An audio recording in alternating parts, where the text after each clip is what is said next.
Hi friends, இன்றைக்கி நம்ம linen cotton எடுத்துகிட்டு வந்திருக்கோங்க. கலர் வந்து ஒரு பீச் கலர் மாதிரி சூப்பராக இருக்குங்க. சாரீ நான் விரிச்சு காட்டுறேன் பாருங்கள். நல்லாயிருக்கும். சீரியஸாகவே அவ்வளோ செமையாக இருந்துச்சு. எனக்கு தொட்டு பார்க்குறப்ப அதோட ஃபீல் சூப்பராகவே இருந்துச்சு.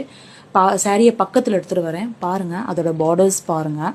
நம்மக்கிட்ட இதில் கலர்ஸ் இப்போதைக்கு இந்த 1 கலர் மட்டும்தாங்க அவைலபிளாக இருக்குது. சீக்கிரம் வேணுங்கிறவங்க இது பண்ணிக்கோங்க. சேம் பேட்டர்னில் கொஞ்சம் டிஃப்ரெண்ட்டாக இருக்கும். இதுவும் லினன் டைப் தான். இது விரிச்சு காட்டுறேன், நீங்கள் பாருங்கள். இது வந்து ரெட்டு ப்ளஸ் க்ரீனு, பார்டர் வந்து ரெட் கலரில் வந்திருக்கும். சாரீ ஒரு க்ரீன் ப்ளஸ் நடுவில் ஜரி வந்திருக்கும். சாரீ சீரியஸாகவே நல்லா மடிப்பு வருங்க. இதையும் பக்கத்தில் தருவரையும் பாருங்கள். பார்டர் சூப்பராக இருக்கும். தாராளமாக ஒரு ரெகுலர் யூஸ் இல்லை ஒரு ஃபங்க்ஷன் வேறு கூட வேர் பண்ணலாம். கண்டிப்பாக நல்லா தான் இருக்கும். இப்போதைக்கு நம்மக்கிட்ட கலர்ஸ் இது 2 தாங்க இருக்குது. சீக்கிரம் வேணுங்கிறவங்க ஸ்க்ரீனில் தெரிய நம்பருக்கு உங்களோட ஆர்டரை ப்ளேஸ் பண்ணிக்கோங்க. மறந்துடாதீங்க, ஆர்டர் ஸ்க்ரீனில் தெரிய நம்பருக்கு ஆர்டர் ப்ளேஸ் பண்ணிக்கோங்க.